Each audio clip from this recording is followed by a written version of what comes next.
Before 1928, a single scratch from a rose thorn could actually kill you.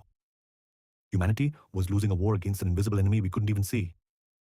But then, a scientist named Alexander Fleming went on vacation and did something unthinkable.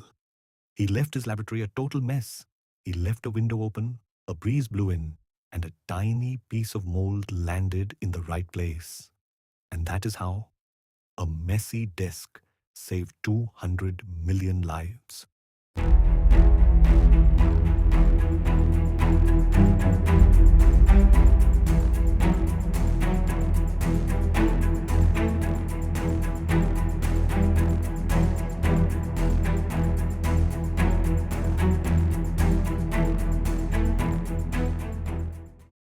Introduction.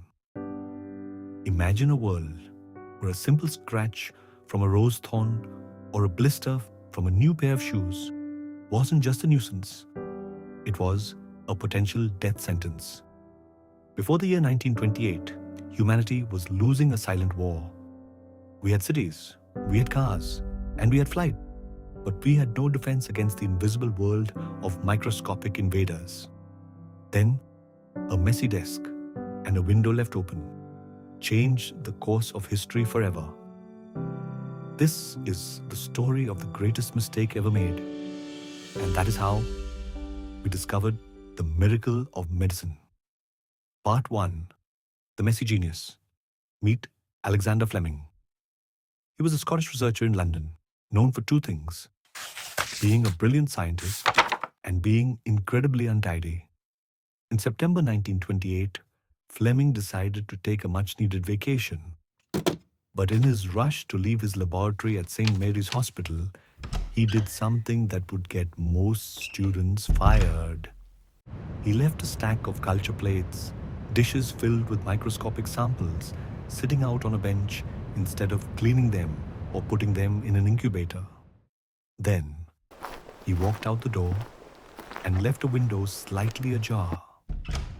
While Fleming was away, the weather in London did something unusual. A cold spell was followed by a heat wave.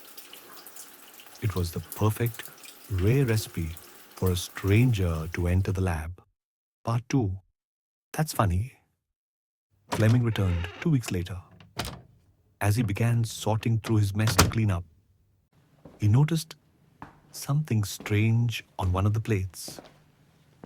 A common green mold, the kind you might find on an old piece of bread, had flown in through the window and landed on a sample of harmful microscopic organisms he had been studying.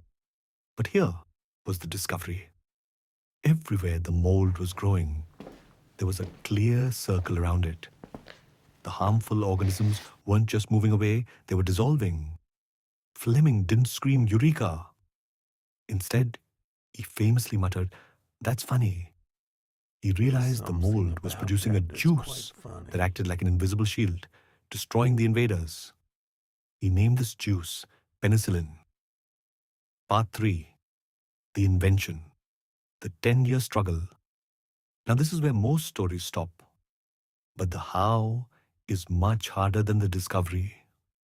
For nearly 10 years, penicillin sat on a shelf. Fleming knew it was important, but he was a researcher, not a chemical engineer. He couldn't figure out how to extract enough of the juice to actually treat a person. It was too unstable. It disappeared too fast.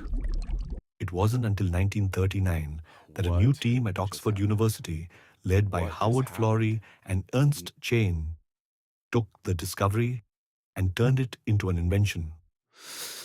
This was the peak of global conflict, and soldiers were dying more from small infections than from the battlefield itself. The team turned their entire laboratory into a mold factory. They used everything they could find: milk churns, bedpans, even old bathtubs, to grow enough mold to save just one person. Part 4. The Mystery of Moldy. Mary. The team still had a massive problem. The mold from Fleming's window was lazy. It didn't produce enough medicine.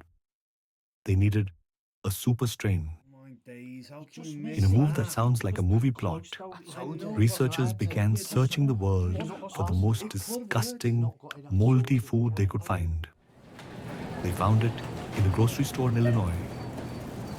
A woman nicknamed Moldy Mary brought in a cantaloupe covered in a golden mold. This specific mold produced 200 times more penicillin than Fleming's original sample.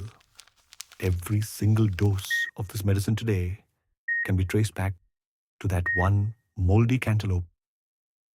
Part 5. The Modern Miracle.